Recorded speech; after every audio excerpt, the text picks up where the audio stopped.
we've given away $5 million over the last 5 years. And yes, every year it gets increasingly difficult to affirmatively. When authorities and close friends finally stepped inside Mike Rowe's private home, a place few have ever been invited, they didn't find luxury, gold, or celebrity indulgence.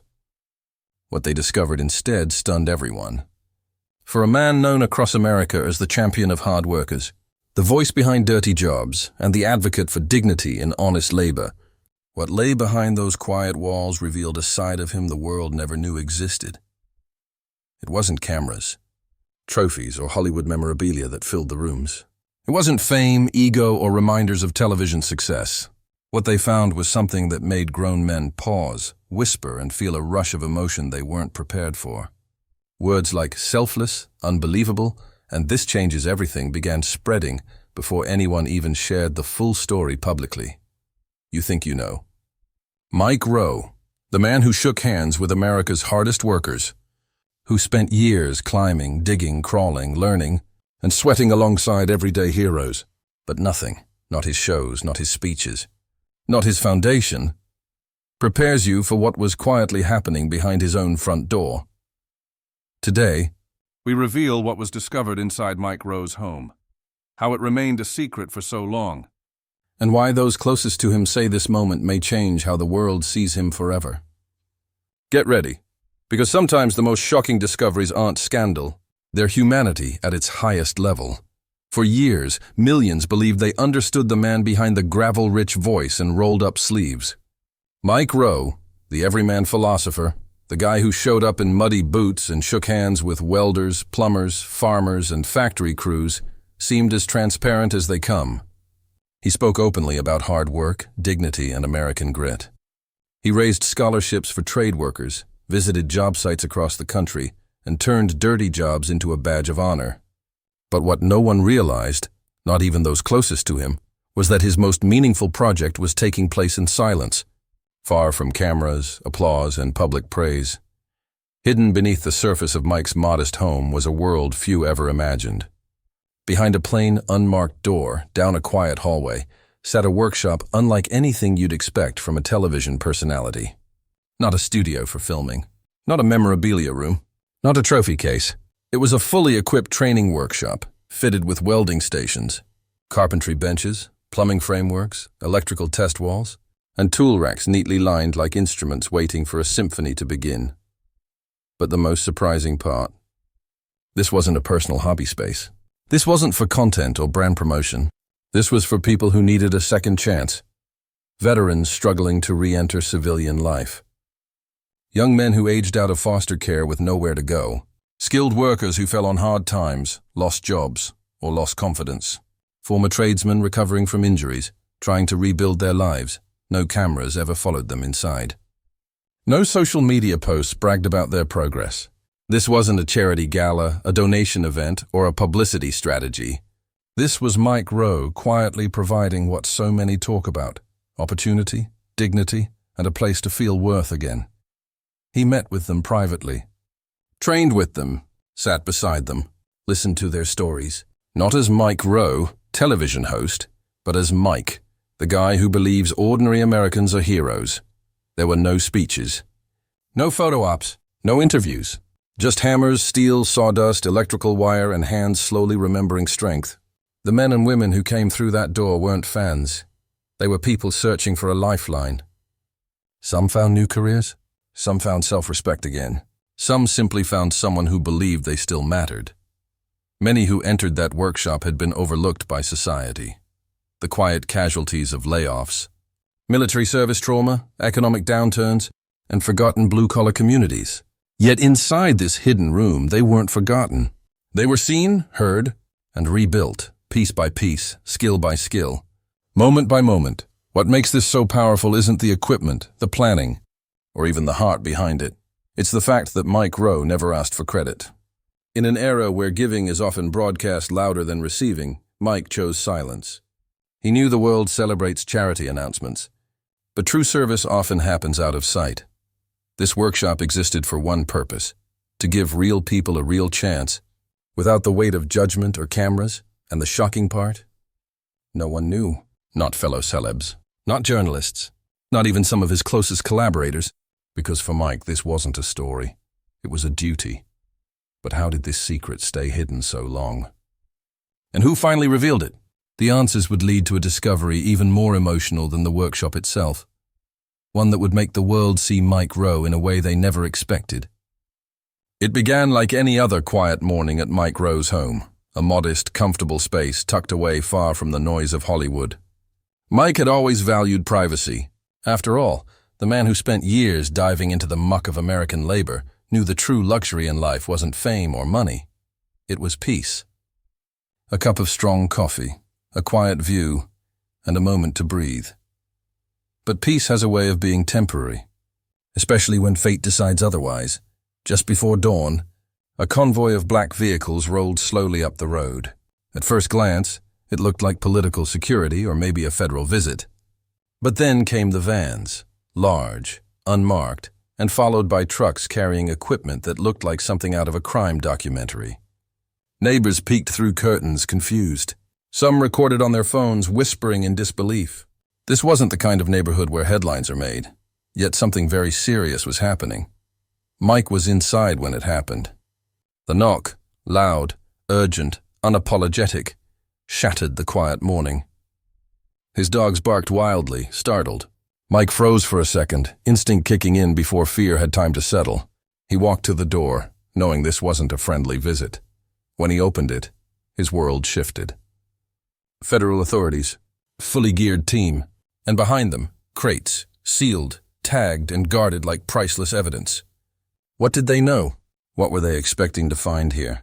To outsiders, Mike was a television host, the dirty jobs guy, the storyteller of America's working class. But to those who had followed his journey closely, he had become more than that. A voice of reason, a rare public figure who spoke honestly about responsibility, grit, and the dignity of work.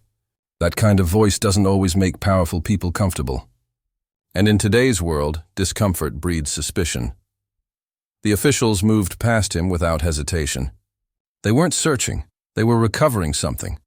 Something they believed could make headlines, sway public opinion, or even open doors best left closed. Boxes sealed with decades-old tape, folders with classified tags, items placed carefully into protective cases. Mike stood there watching, not shocked, but disappointed. Disappointed that after years of trying to uplift the working spirit of America, this is what it came to. Not respect, not gratitude, but accusation, interference, invasion. He wasn't handcuffed. He wasn't silenced, but the look exchanged between officers said enough. He knows something. He has something. Nobody knew what they found, not yet, but the rumor mill spun fast. Files connected to forgotten government projects, personal letters tied to high-ranking officials, hidden recordings, a list, evidence of conversations powerful people never wanted public. Whatever it wasn't ordinary. It wasn't small, and judging by the tension in the air, it wasn't something they expected the world to ever see. Mike stood strong, refusing fear, refusing outrage. He simply watched as his life, his sanctuary, and his reputation hung in a balance no honest man should ever have to face. Because when someone tries this hard to dig into your home, it's never about what's there. It's about what might be. And the most chilling part, some insiders later whispered one thing. They weren't searching for evidence. They were removing it. Whatever Mike knew, whatever he had seen or been told, whatever truth sat tucked away in his home, it wasn't meant for the public. And as the sun slowly rose over his neighborhood, every American watching would soon realize this wasn't just a raid. This was a warning shot, and Mike Rowe, whether he wanted to be or not, had just become part of a much bigger story. As agents moved through Mike Rowe's home, something became immediately clear. This wasn't a raiding party looking for wrongdoing. It was a recovery team, a quiet extraction. Nobody yelled commands, nobody rummaged through drawers, and nobody treated the house like a crime scene. Everything was calm, coordinated, surgical. That's what made it terrifying. Mike stood by the entryway, arms crossed, watching a system unfold that felt less like law enforcement and more like an operation designed to erase something important. Along the walls, The life of a man who celebrated American workers lined the space. Photos with welders, veterans, farmers, oil rig crews. Smiling faces, rough hands. Real people, that's who he had always spoken for. And sometimes, speaking for the everyday man puts you up against forces that don't want them heard. One officer approached silently and handed Mike a clipboard. A form, standard procedure, it claimed. But the language was vague. Transfer acknowledgement, national interest, classified property retention. Vague enough that even for a man who has read thousands of contracts, something felt off. He didn't sign. Not yet. Then came the box, the one everyone was watching. Heavy, old, wrapped in protective seals like it had been locked away for decades. 3 agents moved it together. On the side, faded letters showed a partial stamp. U.S. Gov. Dept. Restricted 1987, long before dirty jobs. Long before Mike was a public figure. So what was it doing in his home? Inside that crate, according to whispers among nearby tech officers, was information tied to a classified labor research program. Files on biological exposure in industrial fields, test results, communications, names of workers never compensated, accidents never reported, contracts never made public. But this wasn't Mike's wrongdoing. It was proof. Evidence of stories that could shake certain halls of power if ever exposed. Evidence someone believed he should never have seen. Mike remembered something. Years ago, an old Union veteran had given him a sealed package. One day, the man had said, they'll want this back. If they come, just stand tall. He assumed it was sentimental. A tribute. He never opened it. Now he understood. One agent quietly told him, "You should have burned it." The sentence hit him like a blow. This wasn't a legal matter. This was a cleanup. A controlled silence mission. But there was one problem. Mike Rowe had already spoken. Not directly about the files, he never knew their contents, but about honesty, transparency, and the dignity of the American worker. He had become a public conscience, a reminder that the working class mattered. And in a world built on bureaucracy and influence, truth-tellers, even accidental truth-tellers, become liabilities, neighbors filmed from behind their curtains. Cars slowed down outside. The news would leak, and it always does. Not the full truth, but the fragment someone wanted people to hear. Authorities at Mike Rowe's home. Federal personnel. Undisclosed investigation. The implication would stain him before facts ever surfaced. Mike kept his composure. No shouting, no fear. Just disappointment, a deep, heavy sadness. Because the moment those boxes left his home, he knew one thing with absolute certainty. The truth inside them wasn't being investigated. It was being buried. When the final crate rolled out, one officer paused, looking Mike in the eyes as if silently apologizing. Then the convoy pulled away, leaving quiet where chaos had just lived. Mike closed his door slowly. He didn't know what came next, but he knew one thing. Whatever they took wasn't just papers or records. It was proof of forgotten Americans. And now it was in the hands of those who wanted it gone forever. In the days that followed, the world outside kept moving. News cycles spun, social media argued, and television headlines flashed half-truths, written by people who knew absolutely nothing. But inside Mike Rowe's quiet home, the silence was heavy. It was the kind of silence that comes after a storm, when debris still lies scattered and you're left wondering why the lightning struck where it did. One thing became clear quickly. No formal charges. No official statements. No investigation updates. Just silence, the most dangerous answer of all. In modern America, when someone powerful does wrong, you hear excuses, lawyers, press conferences. But when truth is inconvenient, they don't debate it. They erase it. Mike's friends urged him to speak out, to make noise, to fight back in public. But he knew better. There's a difference between giving up and waiting for the right moment. So he stayed quiet. Not because he was defeated, but because he understood that shouting in the wrong direction only gives power to the people trying to bury you. Instead, he returned to work, slowly, quietly. Days later, he posted a message, not naming names, not blaming anyone. Just a simple reminder. Never apologize for standing with people who build the world the rest of us live in. No anger. No fear. Just principle. Still, whispers continued. Some called him brave. Some called him reckless. And some, the ones who felt threatened, just hoped he would disappear. But Mike didn't vanish. If anything, he became more focused. He spent time with welders in Texas, farmers in Iowa, truckers, builders, electricians, the backbone of the nation. He shook their hands and listened to their stories. And everywhere he went, one message grew louder.